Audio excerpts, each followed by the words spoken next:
वर्ष 1200 में भारत में 4 लाख मुसलमान थे और 200 वर्ष बाद वर्ष 1400 में भारत में मुसलमानों की आबादी 32 लाख हो गई।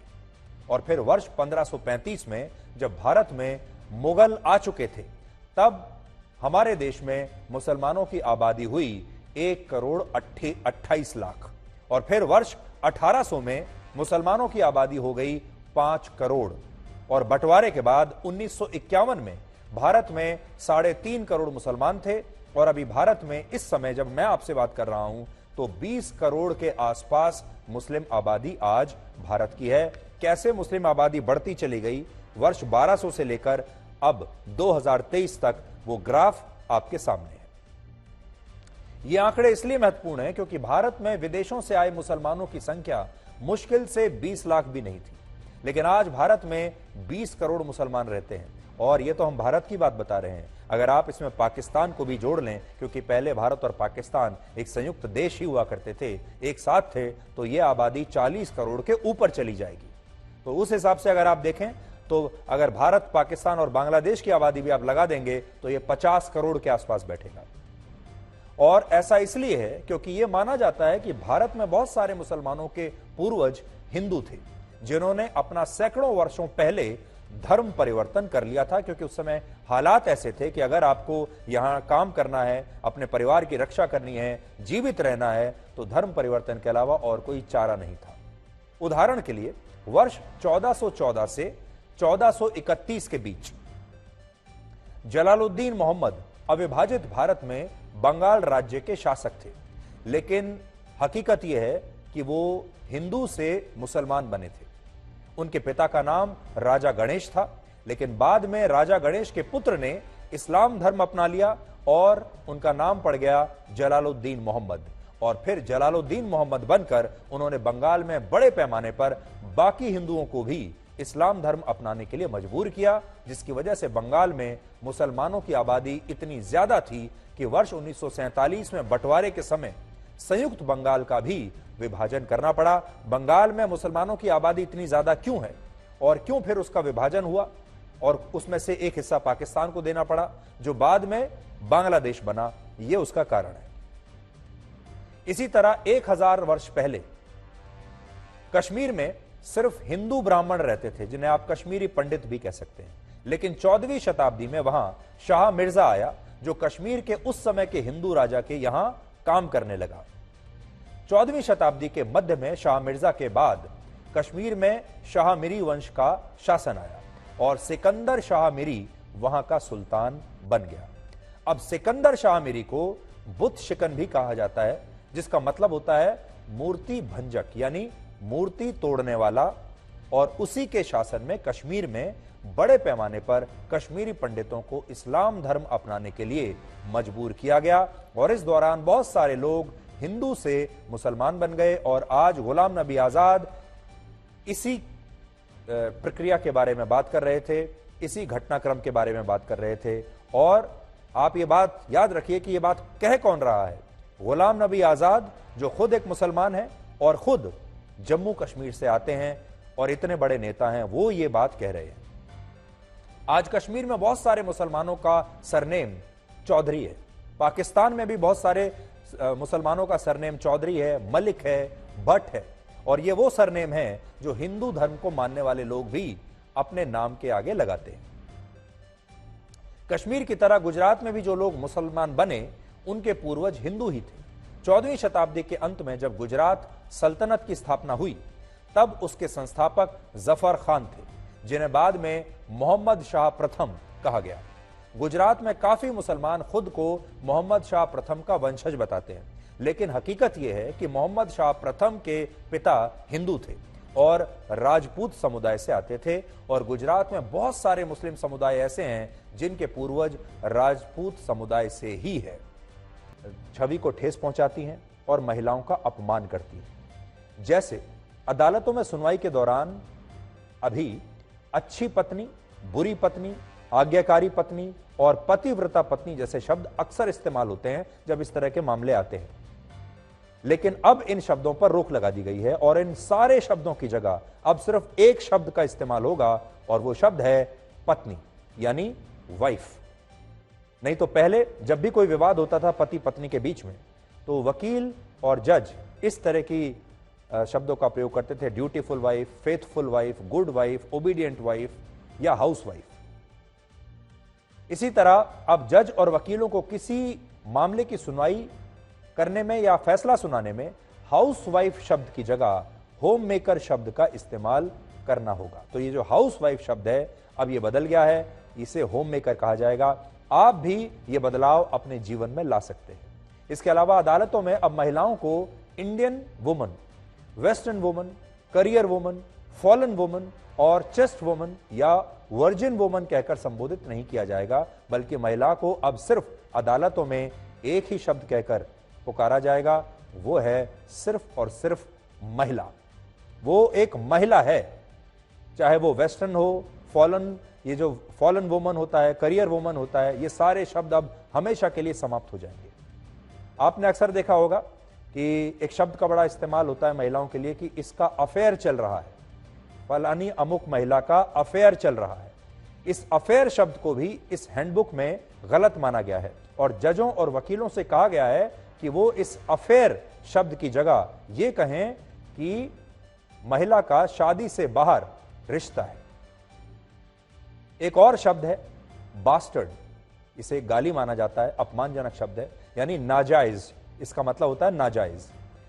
इस शब्द के इस्तेमाल पर भी रोक लगा दी गई है और इसकी जगह अब यह कहना होगा कि यह एक ऐसा बच्चा है जिसके माता पिता ने विवाह नहीं किया है। इसी तरह ईव टीजिंग यानी छेड़छाड़ के लिए स्ट्रीट सेक्सुअल हैरेसमेंट शब्द का इस्तेमाल होगा और फोर्सिबल रेप को सिर्फ रेप कहा जाएगा और मैरिजेबल एज की जगह जज और वकीलों को यह कहना होगा कि उक्त महिला जिसकी कानून के हिसाब से शादी योग्य उम्र हो गई है, यह कहा जाएगा। इसके अलावा इसी सूची में और भी शब्द हैं जिन्हें अदालत की कार्रवाई में इस्तेमाल नहीं करने के लिए कहा गया है, ताकि अदालतों को महिलाओं के लिए रूढ़िवादी शब्दों से बचाकर वहां भाषा में एक समानता लाई जा सके जो महिला और पुरुषों के लिए बराबर हो। इस बुकलेट में कुछ वाक्यांश ऐसे भी हैं जिनके जरिए यह बताया गया है कि महिलाओं के प्रति रूढ़िवादी होने का मतलब क्या है, तो उसे भी समझिए। जैसे फिलहाल अदालत में अगर यह कहा जाता है कि महिलाएं पुरुषों से शारीरिक रूप से कमजोर होती हैं, तो यह वाक्य महिलाओं और पुरुषों में भेदभाव करता है, क्योंकि वास्तविकता यह है कि पुरुष और महिलाएं शारीरिक रूप से अलग अलग हैं, उनकी संरचनाएं अलग हैं और सभी महिलाएं शारीरिक रूप से पुरुषों से कमजोर नहीं होती। इसी तरह एक और वाक्य यह है कि हर महिला को बच्चे चाहिए, लेकिन इस हैंडबुक में लिखा है कि इस वाक्य की जगह यह कहना चाहिए कि सभी महिलाओं को बच्चे नहीं चाहिए होते और पेरेंट बनने का फैसला हर व्यक्ति का अपना खुद का निजी फैसला होता है। एक और बात इसमें लिखी है कि महिलाओं का आकलन उनकी ड्रेस की लंबाई से नहीं किया जा सकता और यह सोचना गलत है कि अगर कोई महिला पारंपरिक कपड़े नहीं पहनती तो वो किसी पुरुष से कोई रिश्ता बनाना चाहती है या फिर उसका चरित्र ठीक नहीं है। आज भी हमारे देश में महिलाओं को पतिव्रता पत्नी कहा जाता है, लेकिन पुरुषों को पत्नी व्रता पति कोई नहीं कहता। इसी तरह हमारे देश में आज भी महिलाओं को हाउसवाइफ कहा जाता है। आपने भी देखा होगा, अक्सर हम किसी से पूछते भी हैं कि आपके पेरेंट्स क्या करते हैं, माता पिता क्या करते हैं, तो लोग बताते हैं कि मेरे पिता तो इस विभाग में काम करते हैं या ये काम करते हैं और मेरी जो मदर हैं वो हाउसवाइफ है। ज्यादातर लोग अपनी माँ के बारे में यही कहते हैं। अपनी पत्नी के बारे में कोई पूछता है और वो पत्नी अगर होम मेकर होती है तो लोग कहते हैं मेरी वाइफ जो है वो हाउस वाइफ है, लेकिन पुरुषों को कभी कोई हाउस हस्बैंड नहीं कहता। इसी तरह आज भी बहुत सारी लड़कियों को कम उम्र में यह कहा जाता है कि उन्हें खाना बनाना होगा। बचपन से ही उन्हें बताया जाता है कि उन्हें खाना बनाना सीखना होगा, रसोई के सारे काम काज उन्हें सीखने होंगे क्योंकि बड़े होकर उन्हें घर संभालना है। लेकिन लड़कों से कभी यह नहीं पूछा जाता कि उन्हें गैस का चूल्हा भी इस्तेमाल करना आता है या नहीं, उन्हें खाना बनाना आता है या नहीं। और आज भी जब शादी के लिए कोई रिश्ता होता है तो हमेशा लड़का ही और लड़के के परिवार ही लड़की को देखने के लिए लड़की के घर जाते हैं। और लड़की, आपने अक्सर हिंदी फिल्मों में यह देखा होगा कि लड़की जो है अक्सर चाय और समोसे और पकोड़े और अच्छे व्यंजन लेकर आती है। वहाँ लड़के का परिवार बैठा होता है और उसके बाद लड़के के परिवार को ये चाय और व्यंजन पेश किए जाते हैं। और लड़के वाले लड़की से पहला सवाल यही पूछते हैं कि खाना तो आप बना ही लेती होंगी, और लड़की की जो माँ बाप हैं वो भी ये कहते हैं कि ये खाना हमारी बेटी ने ही बनाया है, खाना बहुत अच्छा बनाती है।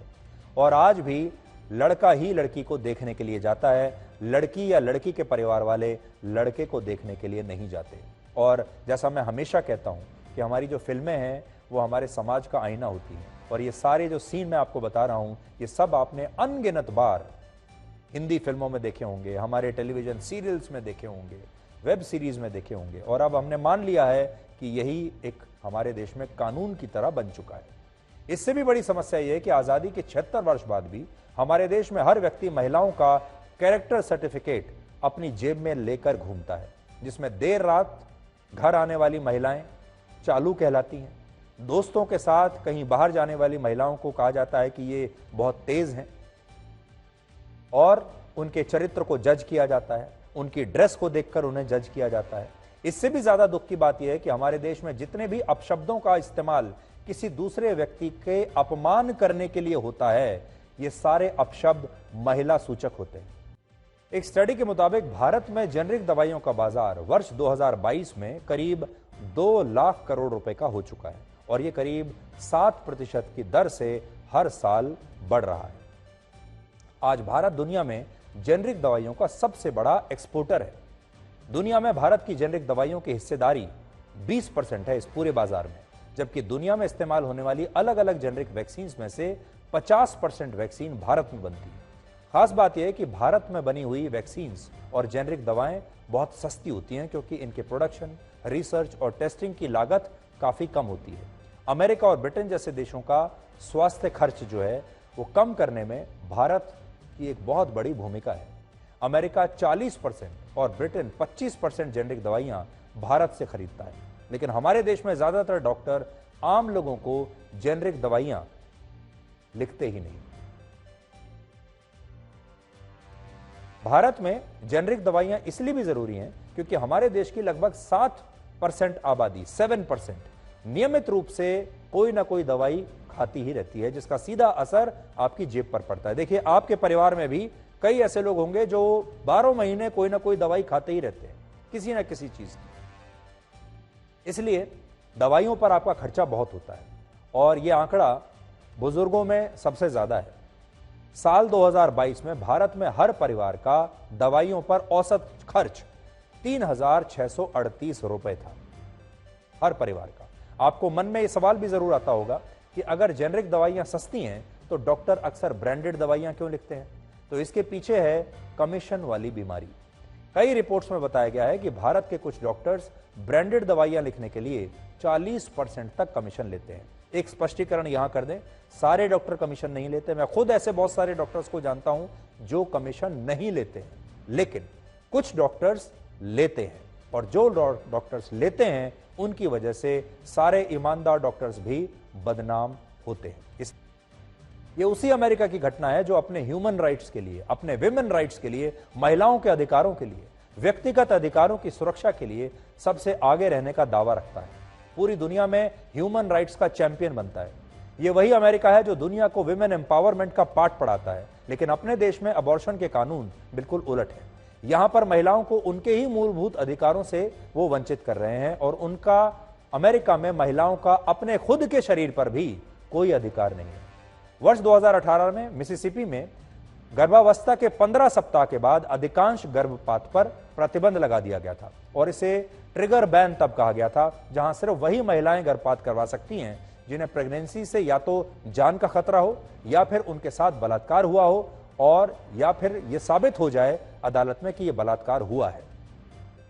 इसके अलावा अगर किसी महिला ने गलती से कोई महिला प्रेग्नेंट हो गई और वो उसके लिए मानसिक और आर्थिक रूप से तैयार नहीं है, तो वो चाहकर भी अबॉर्शन नहीं करा सकती, क्योंकि यहां पर नॉर्मल अबॉर्शन पर प्रतिबंध है। और इसी वजह से 2018 में अकेले मिसिसिपी से 40% महिलाएं अबॉर्शन कराने के लिए अपने राज्य से बाहर दूसरी जगहों पर गई। सोचिए, यह कानून किसी भी महिला के मूल अधिकार पर कितनी बड़ी चोट करता है। अमेरिका की सुप्रीम कोर्ट ने भी जून 2022 के फैसले में मिसिसिपी राज्य की तर्ज पर गर्भपात के संवैधानिक अधिकार को पलट दिया, जो लगभग आधी सदी से वहां मौजूद था। और सुप्रीम कोर्ट के फैसले के बाद अमेरिका में लाखों महिलाएं गर्भपात का संवैधानिक अधिकार अब खो चुकी हैं। और इस फैसले के बाद अमेरिका के अलग अलग राज्यों ने अबॉर्शन पर नए नए प्रतिबंध लगा दिए हैं।